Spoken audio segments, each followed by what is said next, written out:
What's up, guys? Jordan McAbee here, fantasyracingonline.com, home of the Slingshot Fantasy Auto Contest. And we're back. We're going to talk about Martinsville.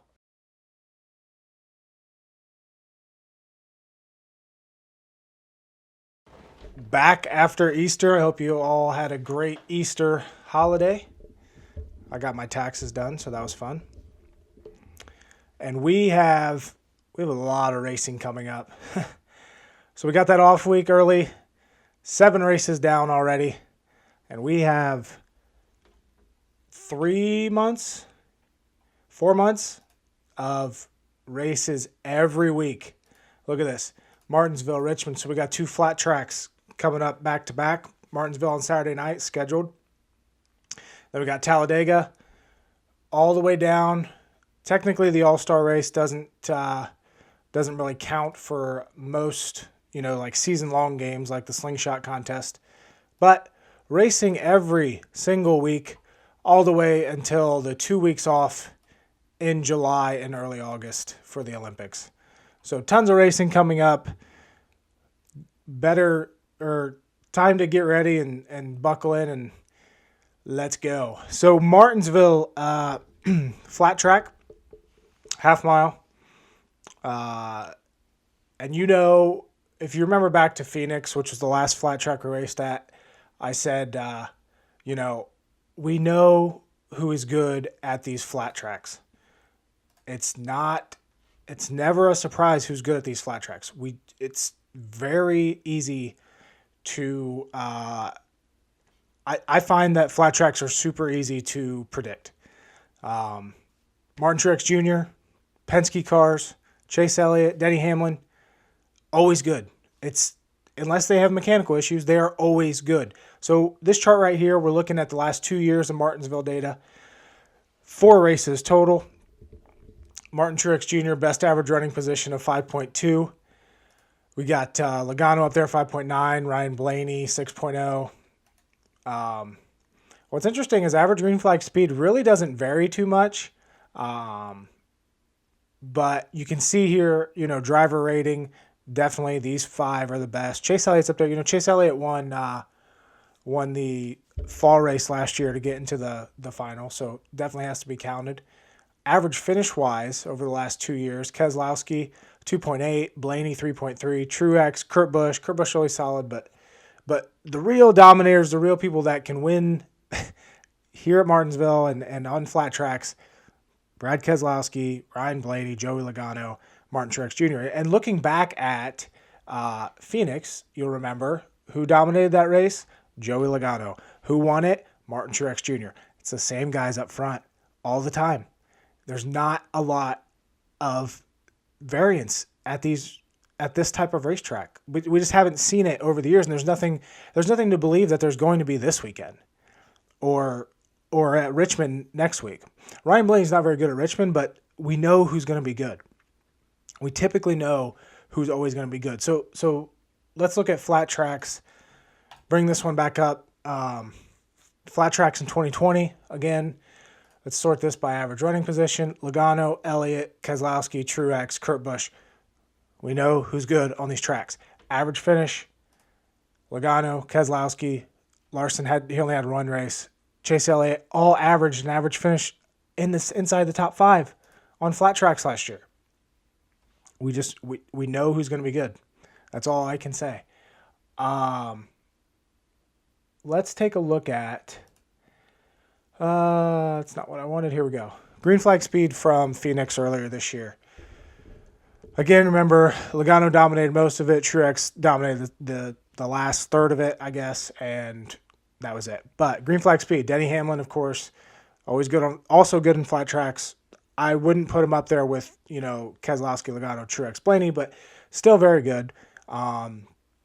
Best green flag speed in that race, Logano second, Keselowski third. Look at this. When you're fast at these flat tracks, you finish up front. It's what happened. The fast cars get to the front and they stay there. We don't see a lot of change throughout the race. So let's look at the 2 Martinsville races from last season. Again, here is the first race, it was actually a night race as well, if you remember. Gibbs just sucked at the beginning. They were so off. So kind of got to put a little asterisk by those guys and those results. But again, look at this. Joey Logano, Truex, Elliott, Blaney, all of them very good in green flag speed. All of them finish up front. The fast cars get to the front, and they stay there. That's what happens. In this race, Logano led. It's kind of just like Phoenix earlier this year. Logano led a ton of laps early. Truex came and won late. Dominated late. Going back to the fall race, Chase Elliott, once again, I think Truex and Elliott were on a different playing field than everybody else in this race. In the fall last year, Truex had a late tire issue, ended up finishing 22nd. But those were really the only two guys that could have won that race. And you can see here with green flag speed, they were in a different stratosphere than everybody else. But again, Blaney, Logano, Kurt Busch, Keselowski, same guys. I'm going to keep hammering on that this week. Flat tracks are not super difficult to figure out, at least as far as who has the best chance to win. So let's take a look at this weekend's race at Martinsville. We got Logano on the pole, Hamlin second, William Byron third, Blaney fourth, Chase Elliott fifth.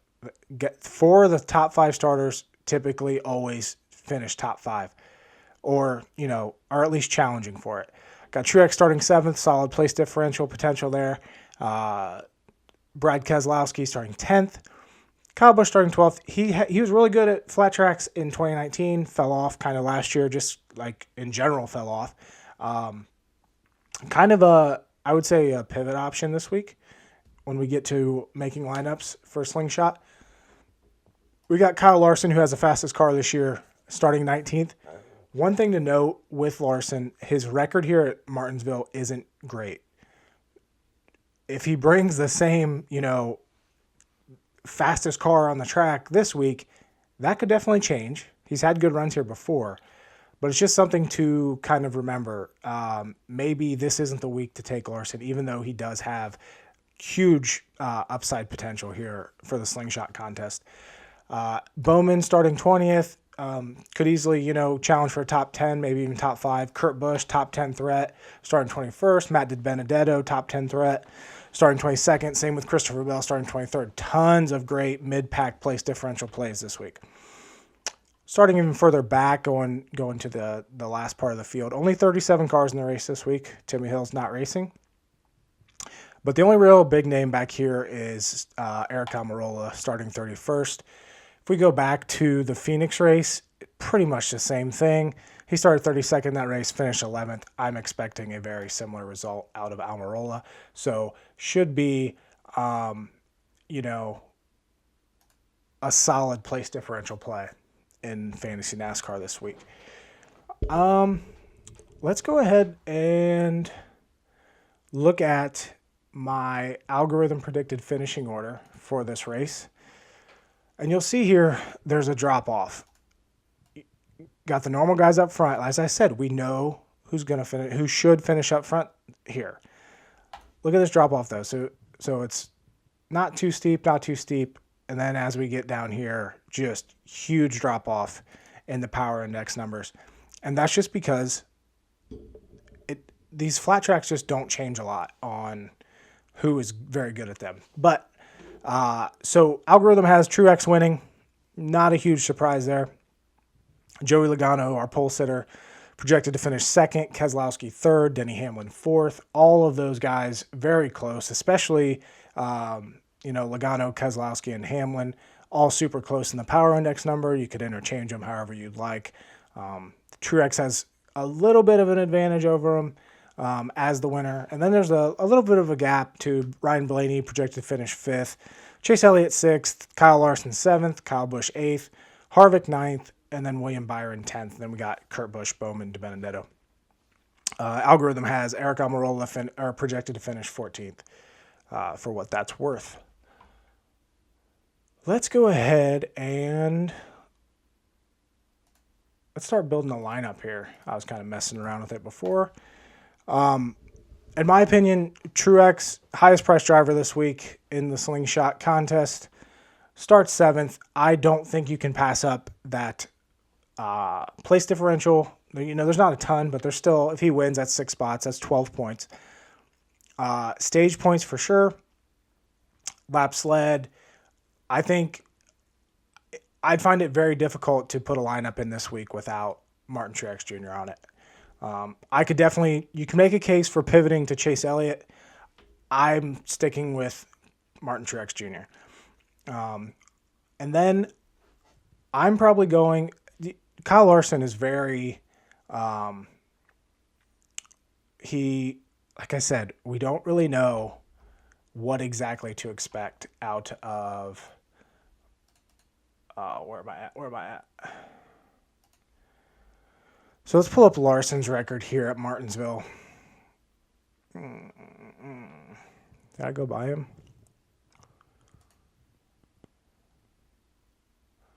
Remember, this is in Chip Ganassi equipment, and Hendrick equipment we saw had flashes of being very good last year, so you have to take that into account. 2 top 10s in 12 career starts. I just don't love that. And the thing is, he always started up front as well. Is that equipment or is that the driver? You'd have to think that if he can put down one fastest lap when we had qualifying and start in the top 10 frequently, that's more on the equipment than it is on the driver.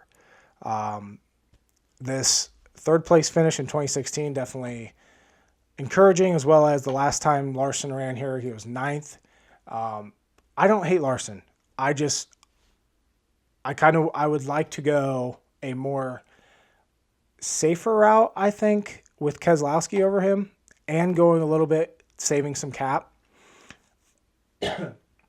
Excuse me. So I'd start out, like, my favorite lineup construction would be starting out with Truex and Keselowski.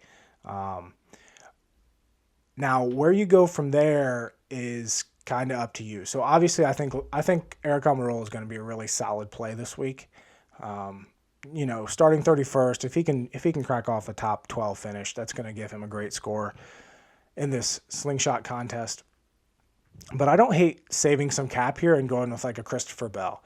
Christopher Bell doesn't have a great record here at Martinsville, but you got to think, only 2 starts, and it was in the Levine family racing equipment.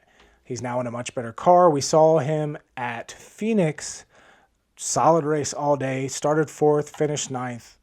I think Christopher Bell could have top 10 potential again here at Martinsville on Saturday night. And then you got Matt DiBenedetto, who, going back to last year on the flat tracks, had the is this my average finish? Fifth best average finish on flat tracks last year.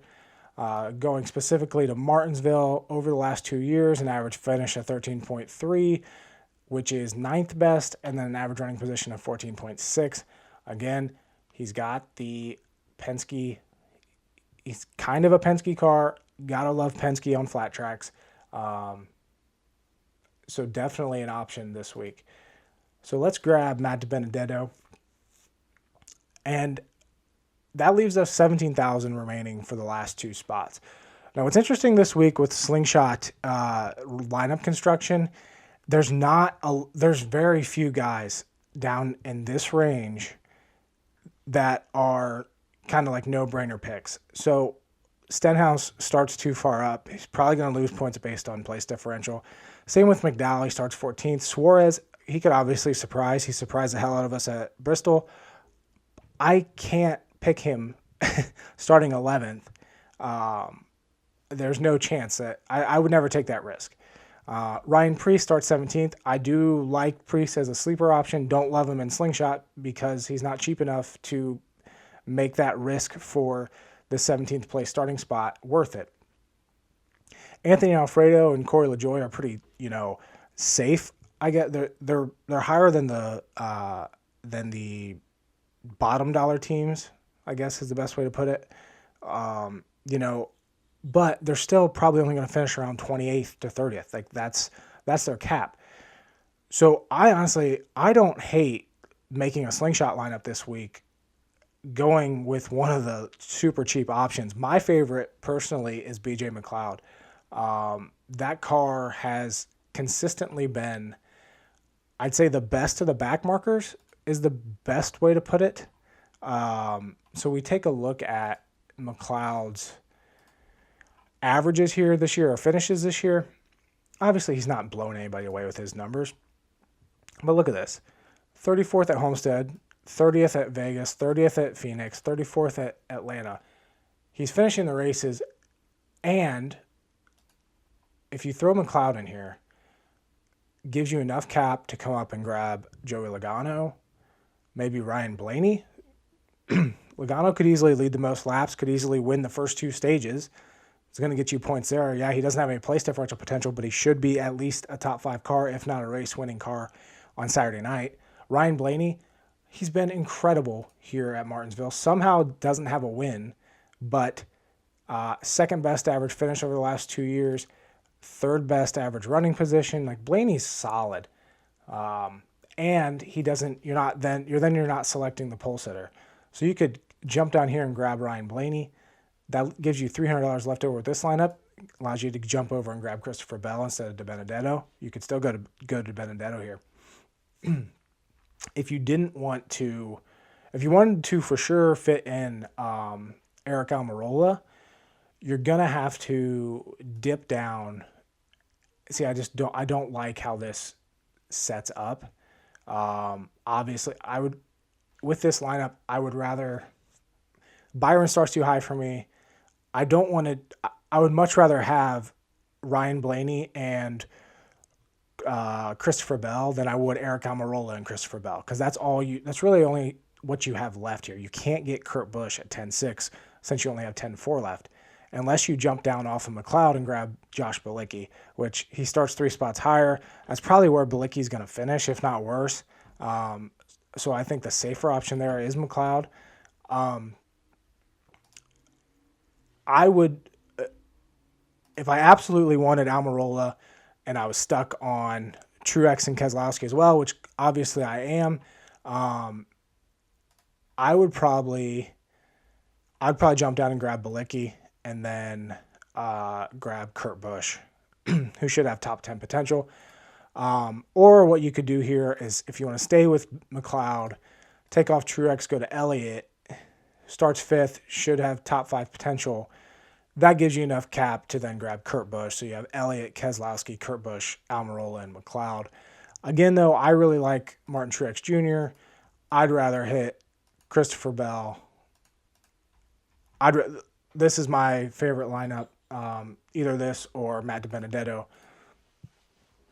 with Truex, Keselowski, Blaney. So going this strategy, and I think this is the first time I've even talked about doing this this year with Slingshot, is picking a dud just because of how the starting lineup is set, and where I just don't have a ton of confidence in Anthony Alfredo or Corey LaJoie this week, especially with a lineup like this when I can get Truex, Keselowski, and Blaney all in one, and they all could win. So I love having that upside in my lineup. And because this is a flat track, and because they tend to be very predictable, I like the lineup construction going with this. Or going, if you didn't want DiBenedetto, going to Custer, Bell, like I said.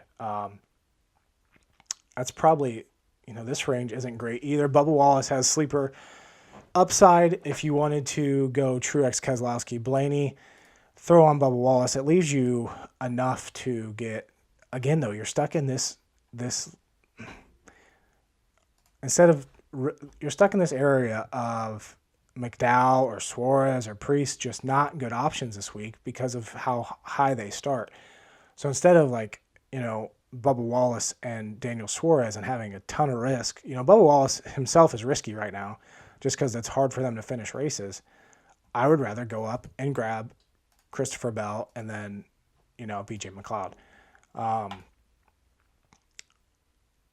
If you wanted to go with a more central approach, I don't think it's like I said, you got Larson here too, which could definitely save you cap if you went Larson, Keselowski, Blaney. You know, you could get Almirola then and Bilicki. That's going to cap you out. Don't hate that lineup. I don't have a ton of confidence in Larson. I know the potential's there, just I don't have a ton of confidence.